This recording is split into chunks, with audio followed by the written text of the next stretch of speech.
Thousands of high school and university students have gathered at the Democracy Monument in Bangkok to support the three main demands against the government and monarchy reforms.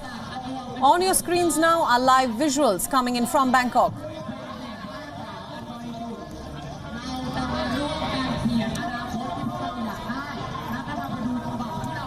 Now remember, the growing pro-democracy movement that has been taking place in Thailand for weeks now has been calling for the resignation of Prime Minister Prayuth Chan-ocha, that is the former army chief who seized power in a 2014 coup and was later appointed as premier after controversial elections that took place last year.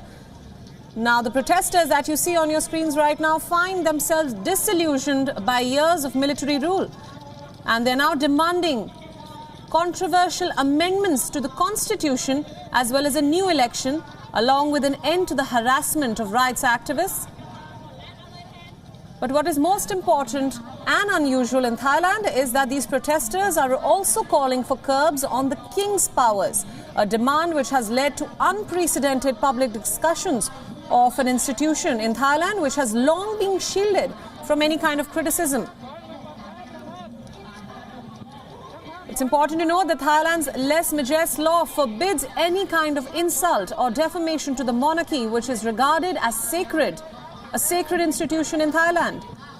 And this is among the strictest laws in the world, which protects the monarchy.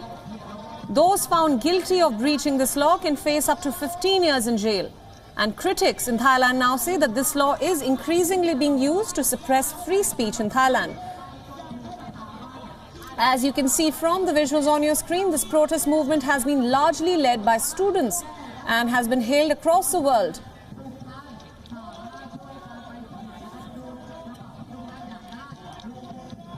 Once again, we'd like to remind our viewers that these are live visuals coming in from Bangkok in Thailand, where students are launching a protest outside notable universities in Bangkok.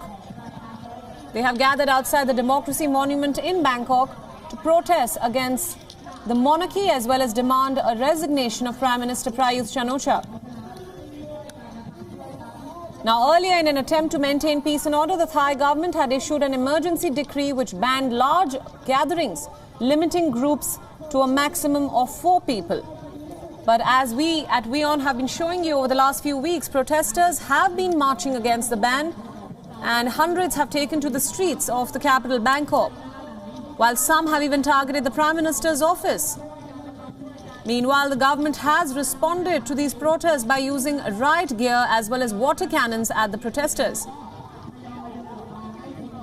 These are high school and university students that have gathered outside the Democracy Monument in Bangkok, calling for free speech and a reform within the monarchy, which is regarded as a sacred institution in Thailand.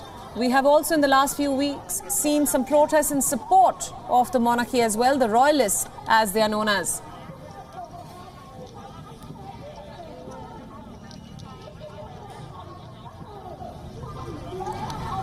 Now, Thailand has had a long history of political unrest and protesting, but a new wave that we are seeing now began in February this year after the popular opposition political party was ordered to dissolve completely.